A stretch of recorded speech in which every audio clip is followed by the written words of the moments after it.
26 જાન્યુઆરી એટલે કે ગણતંત્ર દિવસના કર્તવ્ય પથ પર પસાર થતી ઝાંખીઓમાં બીજા નંબર પર ગુજરાતની ઝાંખી છે, જ્યાં વર્ષે વંદે માતરમ થીમ પર તૈયાર કરવામાં આવી છે। તેમાં નવસારીની મેડમ ભીખાઈજી કામાએ 1907માં પેરિસમાં લહેરાવ્યો હતો લિખિત ધ્વજ, જેમાં શ્યામજી કૃષ્ણ વર્મા અને સરદારસિંહ રાણાની સાથે સ્વદેશી સંઘર્ષની યાત્રાને દર્શાવવામાં આવી છે।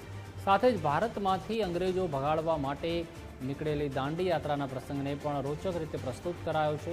સાથે જ મહાત્મા ગાંધીના ચરખા દ્વારા સ્વદેશી અને આત્મનિર્ભરતા, રાષ્ટ્રીય ચેતના અને ઝવેરચંદ મેઘાણીની કસુંબી કલાની ઝળહળ પણ દર્શાવવામાં આવી છે। ત્યારે ગુજરાતની આ ઝાંખી છેલ્લા 3 વર્ષથી સતત નંબર 1 પર રહી છે।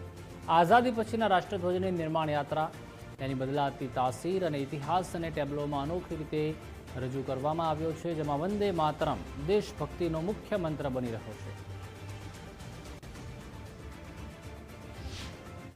इस वक्त हम दिल्ली के सबसे सेंसिटिव जोन यानी आरआर कैंप में मौजूद हैं, जहां पर 26 जनवरी को जब झांकियां निकाली जाएंगी तो झांकियों का एक तरह से कहें सभी राज्यों के झांकियों का जो एक तरह से रखने का, रख रखाव करने का जहां पर जगह दिया गया है, ये वो जगह है जिसे राष्ट्रीय रंगशाला मंच के नाम से भी जाना जाता है। लेकिन देखिए, इस वक्त मेरे सामने गुजरात की झांकी है। गुजरात की झांकी का थीम इस बार वंदे मातरम दिया गया है। और सबसे पहले देखिए, ये एक चीज और मैं आपको बता दूं कि इस बार 26 जनवरी को जब झांकियां निकाली जाएंगी तो सबसे पहले नंबर पर असम की झांकी रहेगी और दूसरे नंबर पर गुजरात की झांकी रहेगी। गुजरात की झांकी का थीम, जैसा मैंने जिक्र किया, वंदे मातरम।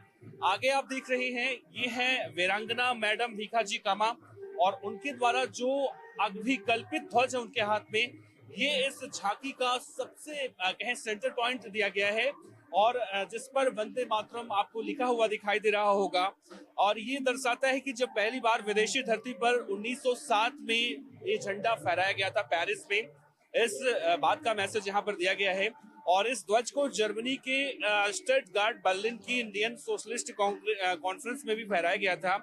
मैडम कामा की ध्वज लहराती प्रतिमा के नीचे संविधान में सूचीबद्ध भाषाओं में वंदे मातरम का भी कई बार जिक्र किया गया है।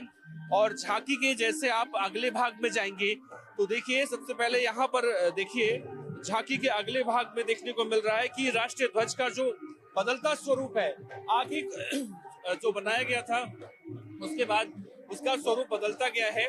और बदलते स्वरूप की ऐतिहासिक जो यात्रा है, उस यात्रा को भी यहाँ पर दिखाने की कोशिश की गई है। और ये देखिए, यहाँ पर सब एक चीज मैं और दिखाऊं, अभी जब झांकियां अलग अलग राज्यों की यहाँ पर लगाई गई हैं, चाहे गुजरात की झांकी की अगर हम बात कर रहे हैं तो देखिए, पारंपरिक वस्त्र जो होते हैं गुजरात के पारंपरिक वस्त्र में यहाँ पर अपनी अपनी कला का प्रदर्शन भी जो कलाकार हैं वो करते हुए दिखाई दे रहे हैं।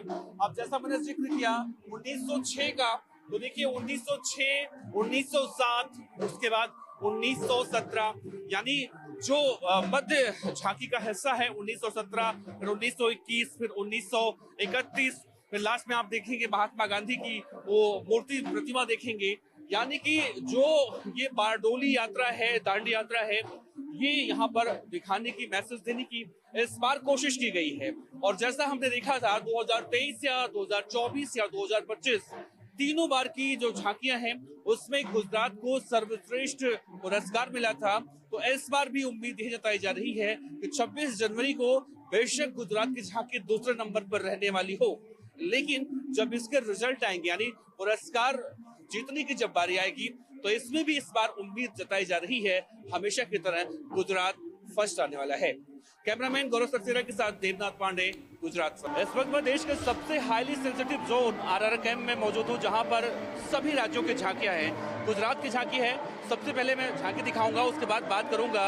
कमिश्नर ऑफ इंफॉर्मेशन किशोर वचानी जी हमारे साथ मौजूद हैं, इनसे बात करते हैं कि आखिर इस बार की 2026 की झांकी कैसी, किस थीम पर आधारित है। इस बार 2026 की झांकी का थीम क्या है?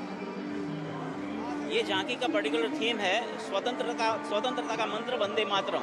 और उसके तहत गुजरात ने जो झांकी बनाई है उसमें हमने हमारे राष्ट्रीय ध्वज का ट्रांजिशन बताया, जिसमें वंदे मातरम से शुरू होकर तिरंगे तक की यात्रा हमने दर्शाई है। जैसा कि हमने देखा 2023 हो, 24 हो, 25 हो, गुजरात लगभग प्रथम स्थान पर रहा है। और इस बार कैसा रहने वाला है इस बार झांकी? आपने बिल्कुल सही बताया। गुजरात इधर पीपल्स चॉइस में या जजिस चॉइस में हर दफ़ा आगे रहा है और इस दफ़ा भी हमें काफ़ी उम्मीदें हैं, क्योंकि इस दफ़ा भी हमने हमारे लीडर पर्टिकुलरली मुख्यमंत्री जी भूपेंद्र भाई पटेल साहब, हर्ष संघवी साहब और साथ में हमारे जो लीडर हैं, टीम लीडर हैं, डॉक्टर विक्रांत पांडे, सबको मिल के डेलिब्रेशंस करके हमने ये सब्जेक्ट को तय किया है, जिसमें वंदे मातरम में गुजरात का जो प्रदान है वो भी हमने दिखाया है, इसलिए हमें उम्मीदें ज़्यादा हैं। पारंपरिक वेशभूषा जो गुजरात की है, आगे एक महिला है, पीछे उनके साथ लोग चल रहे हैं आज़ादी के नारे लगाते हुए, तो इस पर थोड़ा समझाइए। चाहता हूँ, जो पहली प्रतिमा है ये मैडम भिखाई जी कामा की है, जिनका जन्म नवसारी गुजरात में हुआ था। उन्होंने और सरदार सिंह राणा और श्यामजी कृष्ण वर्मा तीनों ने मिलकर विदेश की धरती पर पहली दफा एक भारतीय ध्वज को लहराया था, जिसके ऊपर वंदे मातरम लिखा हुआ था। ये घटना 1907 की है और उसके नीचे आप देखोगे कि हमने वंदे मातरम भारत की सभी स्वीकृत भाषाएं जो संविधान में की गई हैं उनमें उनको इंस्क्राइब करके दिखाया है। और उसके बाद की अगर आप बात करें तो पूरा ट्रांजिशन हमने दिखाया है कि वंदे मातरम से लेके तिरंगे तक की यात्रा जो भारत ने कैसे तय करी, उसको डिटेल में हमने समझाने की कोशिश करी है। पहला पोर्शन आप देखोगे तो 1906 का एक हमने प्रमाण आपको दिया है, उसमें कोलकाता में एक पारसी बागान करके एक विस्तार है, जहाँ पे क्रांतिवीरों ने कुछ मिल के उस वक्त पहली दफ़ा विदेशी वस्तुओं का बहिष्कार किया और स्वदेश के लिए आह्वान किया, वो हमने दर्शाया। उनके हाथ में भी वंदे मातरम का फ्लैग है। उसके बाद 1907 का जो मैडम कामा की मैंने बात करी वही हमने प्रदर्शित किया है। उसके बाद 1917 में होम रूल लीग का जो आंदोलन हुआ था उसमें डॉक्टर एनी बेसेंट और बाल गंगाधर तिलक जी ने जो ध्वज लहराया था उसको हमने दिखाया है।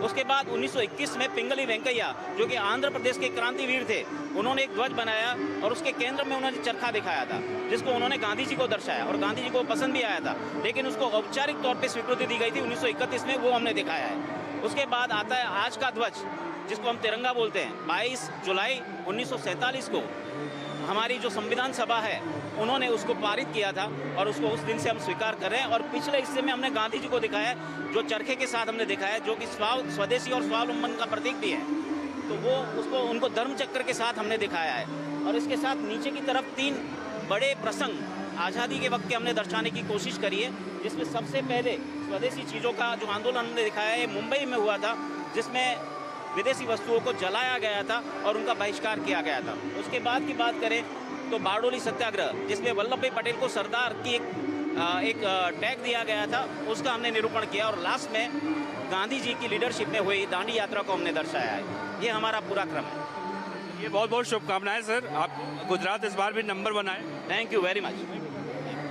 तो साफ तौर से किशोर बचानी, कमिश्नर ऑफ इंफॉर्मेशन गुजरात के, ये गुजरात की झांकी है जिसके बारे में बता रहे थे कि इस बार की झांकी वंदे मातरम से प्रेरित होकर बनाई गई है और उम्मीद है 2023 और 24 और 25 यानी तीनों बार गुजरात को जिस तरह से प्रथम स्थान मिला, तो 2026 में भी गुजरात को फर्स्ट स्थान यहाँ पर मिले। कैमरामैन गौरव सक्सेना के साथ देवनाथ पांडे, गुजरात फर्स्ट, दिल्ली।